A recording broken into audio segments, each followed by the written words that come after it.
Hello, and welcome to the Nintendo Power Retrospectives. I'm Count Zero. We have come to the penultimate issue of Nintendo Power's first year, issue 5, for March and April of 1989. Well, a lot of ground to cover, let's get started. Our cover for this issue features Ninja Gaiden from Tecmo. The cover is fairly disappointing. The backdrop is pretty plain, and the ninja... Oh boy, the ninja. First, this guy is clearly a white guy. Did Nintendo of America not have any Japanese or Asian people of any variety working for them who could dress up like Ryu Hayabusa, a Japanese character? Also, what in the nine hells is he holding? It's not a throwing star, it's not a sword, it's not even a set of nunchucks. What is it? Are they afraid that if they had the ninja holding a weapon, they'd get complaints from parents like they did for the Castlevania 2 cover? What the hell? Also, our mail column has been moved to the front of the issue now instead of the back. We have a letter from a group of residents from a retirement home who are big gamers, who remind us that video games were never really just for kids, so take that, critics of video games. The walkthrough of Zelda 2 continues in another article, and as I said everything that I had to say last time, I'll just leave it at that.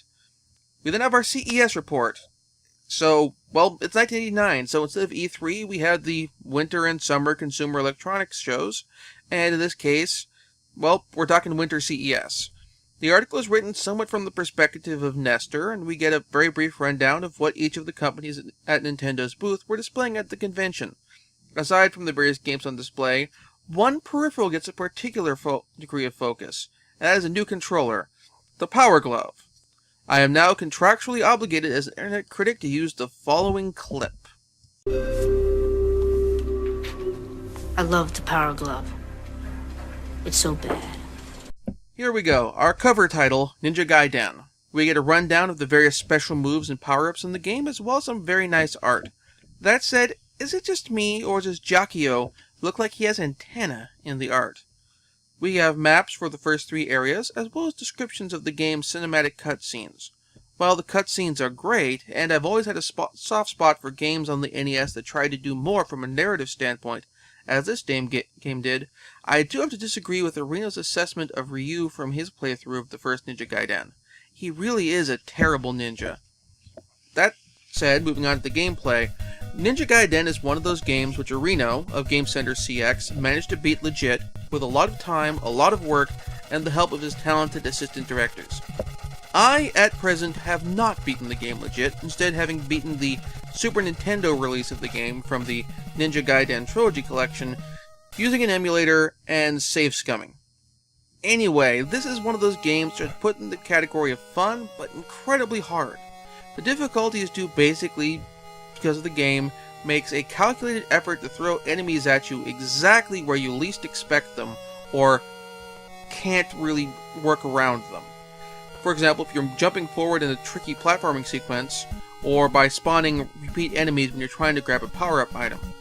All this combines to keep the player on the move and to keep the pace and tension up. This is helped by the controls generally being incredibly responsive, with the jumps being almost perfect, and weapons having exactly the amount of reach that you need for the circumstances. That said, if you watch the Game Center CX episode where Areno takes on Ninja Gaiden, which I'll put a link to in the show notes, the Japanese version of the game is slightly easier than the US version. For example, in that version of the game, I believe Ryu is able to climb up walls, while in the US version, once you make contact, you're stuck there until you jump off, with the wall climbing ability not being introduced until Ninja Gaiden 2. Still, you should probably pick up this game and give it a shot. It's definitely worth your time. Next up is Hudson's Adventure Island. Hoo boy, of all the games I've encountered thus far that were featured on Game Center CX, this is the first of the ones I've come up against where Arena wasn't able to beat it. Aside from the usual power-ups, we have maps of the stages from the first area of the game. As far as the game itself goes, I'm not a fan of Hudson's Adventure Island. The game actually, in spite of everything it has as apparent on first glance, doesn't feel like it has that much character. Sure, there's Master Higgins with his grass skirt and his baseball hat and his skateboard and stone axe throwing, but other than that, the world feels kind of bland. This game isn't helped by the fact that you have to unlock the ability to use a continue code. And near as I can tell, not only is it incredibly easy to miss the item that triggers it under normal circumstances, if you die once for any reason before you get to it, then you can't get it at all. Further, I never quite grokked how to perform jumps of varying heights. Normally in a console game, the longer you hold down the jump button, the higher you jump. However, I really can't tell if that's the case here. And I played this game a bunch, but it just doesn't seem to work for me. And I would just recommend skipping this game, frankly. Now, most of the issues thus far have had fold-out posters of various games that will get covered in later issues of the magazine, and this issue is no exception. Normally I don't discuss these posters because the art usually isn't very good, and what's more interesting is the stuff on the other side. Usually maps for the game in the article immediately prior. Well, in this case the art is different, as we have some very nice art for the NES release of Strider, and I want to point this out. We also have an article discussing Strider next. Now, with this issue, Nintendo Power has kind of started dividing its feature articles from its preview articles, and we're now getting into the preview coverage. But not all of the games that get previewed get featured, so I'll still discuss the games getting these sort of in-depth previews as well. And then still kind of giving a brief gloss over for the Pack Watch and other similar columns.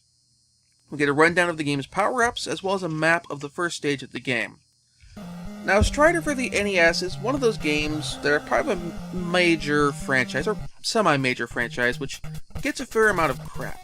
This is because, from a graphical standpoint, the game is far inferior to the Sega Genesis and arcade versions of the game, and the game shifts the gameplay to a sort of weird mix of Mega Man and Metroid, with the main character going through a variety of levels, collecting items and power-ups, which will ultimately end up unlocking new levels, or areas of old levels, and you just basically go through the game that way. It's also more cutscene heavy as well. That said, the game isn't without its problems. The jumping animation in this game is kind of wonky, particularly in comparison with the Genesis and arcade versions, and this is particularly notable whenever vertical scrolling gets involved in the game. Also, the game's level-up system is kind of iffy, as it's not clear what it takes to level up your character, aside from reaching arbitrary checkpoints. Also, this game includes the ability to do a triangle jump of the quick-timed button press variety, as opposed to something like Ninja Gaiden, where it's jump to the wall, stick, jump to the next wall, stick, and so on. And it works basically like most other triangle jumps, like what you get in Super Metroid, but honestly, I don't think this game executes it as well. I found it very difficult to pull off the triangle jumps. But it's still worth mentioning that it has this particular mechanic in there. Still, there are things I like about this game. As I mentioned, the story in this game is much more significant and much more a part of the gameplay experience than the story in the Genesis or the arcade versions of the game.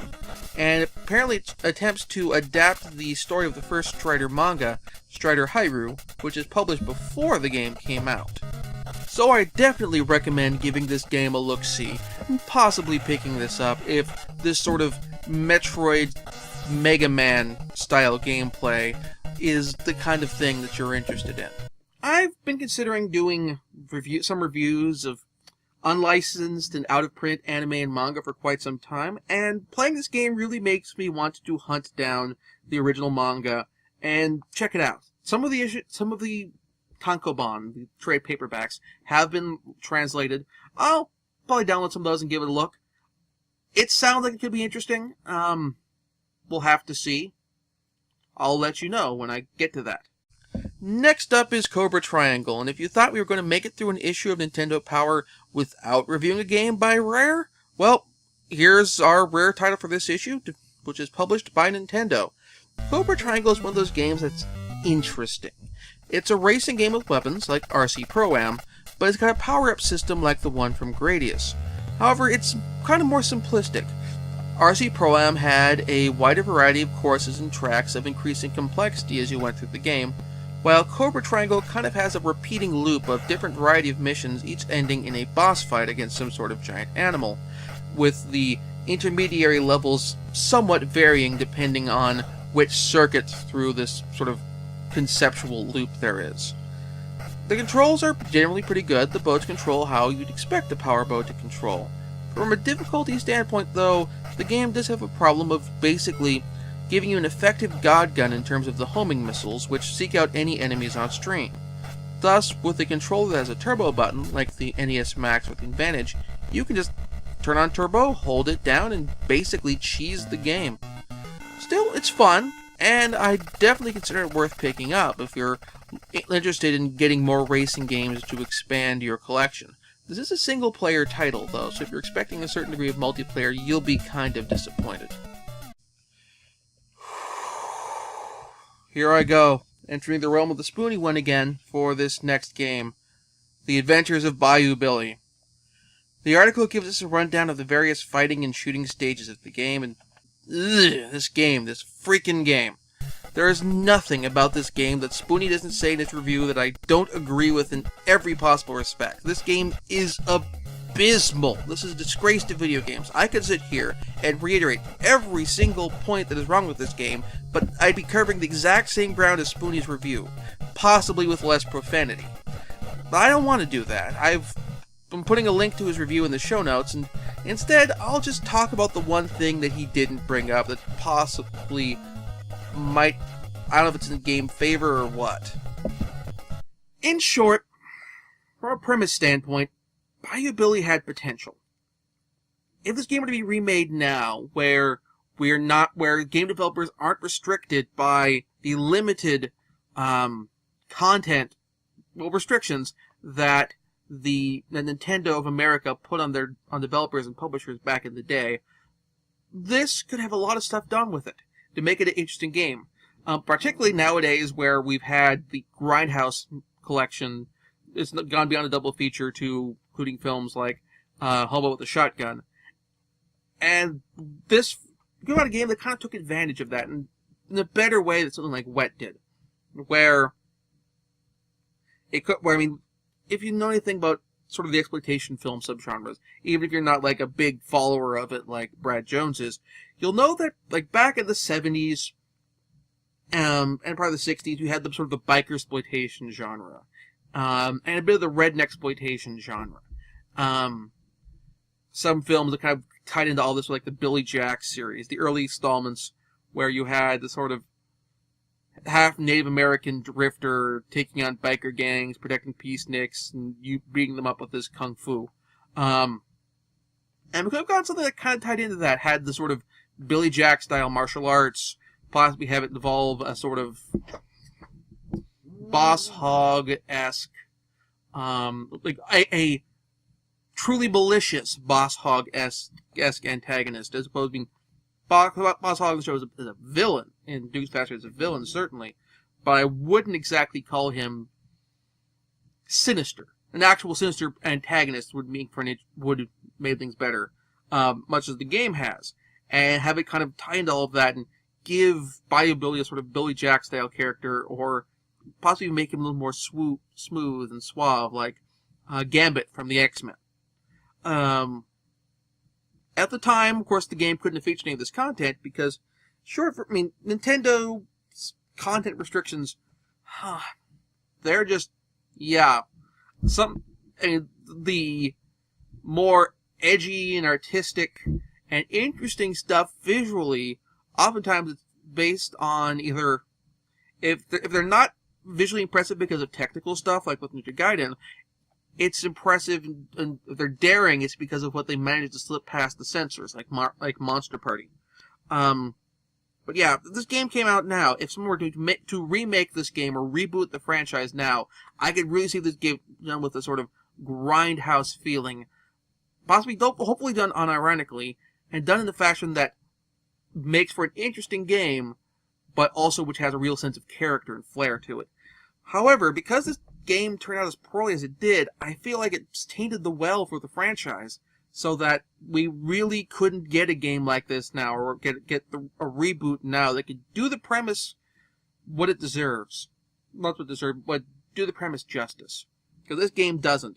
And honestly, that's kind of the biggest disappointment about Bayou Billy, is the potential squandered.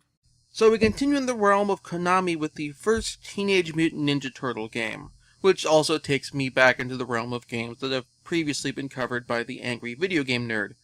The article has maps of the first two areas of the game, the city map and the dam map. This is a game that is almost good. The platforming is iffy, with the jumping ability of the characters working against them in some places, and further, as the angry video game nerd mentioned in his review, the fact that the hazard in the sewer platforming areas is water is highly questionable. Further, the balance of the characters isn't great, as in this game, the only characters really worth using are Leonardo and Donatello. Donatello for reach and power, and Leonardo for his speed and being able to hit a wide area. However, the real problem with this game is our biggest problem I've ever encountered is the second half of the dam level, which has the turtles having to make their way through an area of water underneath an unnamed dam near New York City, where the turtles have to defuse a series of explosive charges, all while avoiding electric seaweed and various booby traps that I presume have been placed there by the Foot Clan to prevent people from defusing the bombs, all within a 5-minute time limit. I've done this as far as actually completed the task from beginning to end without getting a game over, a sum total of once. And even with the assistance of emulation and save scumming, I still wasn't able to succeed in defusing the bombs for this review's gameplay footage. The issue is made worse by the fact that there is no ability in this game to save your game or enter a password, meaning that if you have to stop playing the game, you will have to go through this level all over again. If the underwater level wasn't there, this game would be significantly better. But it's there, there's nothing I can do about it except tell you, hey, probably shouldn't play this game, or maybe if there's a way to get around this using a level select code, using that instead. Next is Counselor's Corner, and unfortunately, they've replaced the really cool cartoon doodle at the top of the article with something far uglier. Of note here is the hints for Zelda 2, where we get information on finding the town of Kasuto. Also, in Howard and Nestor, we have more coverage of Zelda 2, with Nestor learning that Howard haunts his dreams, or perhaps is trying to perform an inception. In classified information, we get a level select code for Golgo 13, which unfortunately does nothing to make the game suck less. We also get the continue secret for Hudson's Adventure Island, which I tried to take advantage of when recording gameplay footage, and I'm still kind of glad they printed it here, but it doesn't make that game better either. In the top 30 column, we have Blades of Steel entering the top 10. Woohoo! Below the top 10, we have Mega Man 2, Rampage, and Bubble Bobble entering the list. Then we have the Power Pad Playoffs, which is a rundown of titles that have come out for the Power Pad, and, well, frankly, because I can't use the Power Pad with my computer, I'm not going to review any of these games. In the Video Shorts column, we get some fairly notable titles, including California Games and Nobunaga's Ambition. Under NES Journal, we have the magazine's April Fool's joke as, well, this is kind of dumb considering the magazine came out in March, not April. Celebrity Profile has Shane McCall on here, who used to appear on Dallas, but left the show in 1988 when this issue was published, and took up modeling until she retired not long after this issue came out, and she's still retired, so, yeah, that's a thing.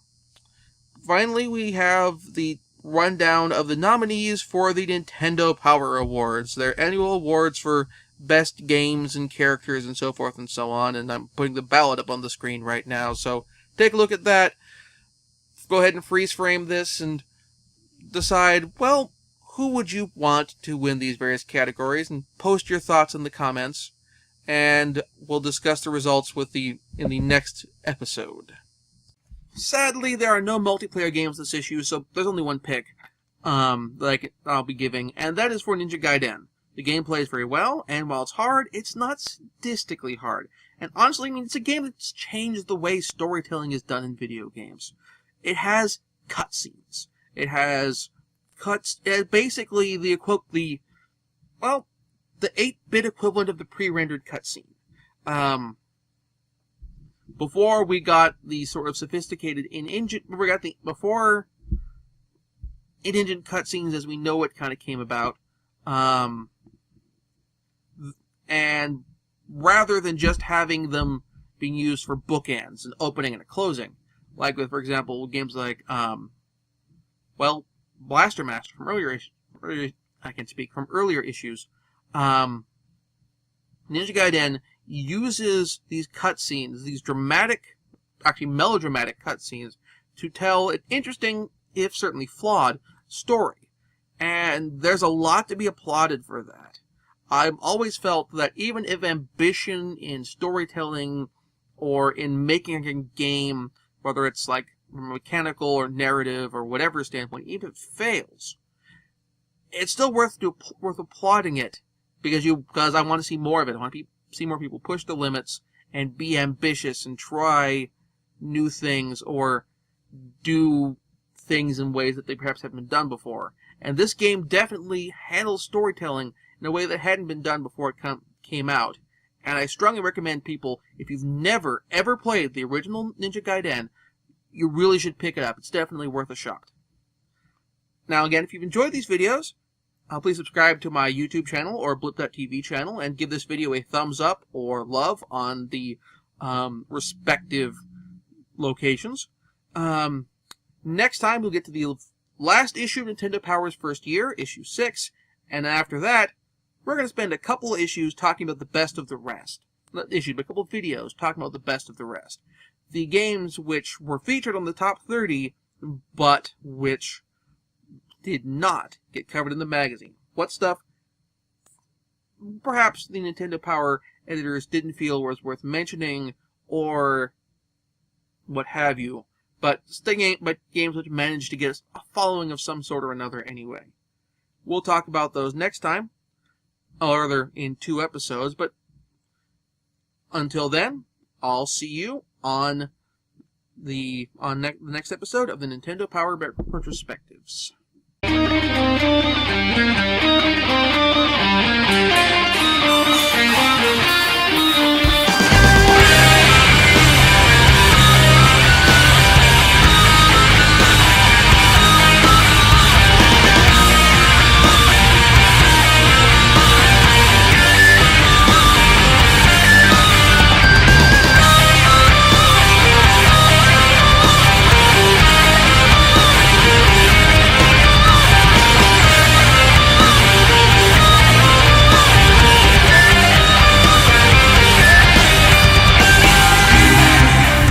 The article is written somewhat from the perspective of Nestor, and we get a very brief rundown of what each of the companies at Nintendo's booth were displaying at the convention. Aside from the various games on display, one peripheral gets a particular degree of focus, and that is a new controller, the Power Glove.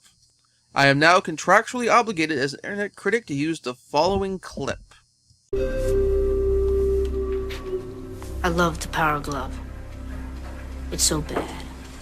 Here we go, our cover title, Ninja Gaiden. We go to the front of the issue now instead of the back.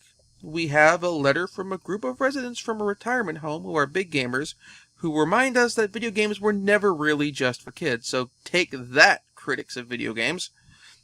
The walkthrough of Zelda 2 continues in another article, and as I said everything that I had to say last time, I'll just leave it at that. We then have our CES report. So, well, it's 1989, so instead of E3, we had the winter and summer consumer electronics shows, and in this case, well, we're talking winter CES.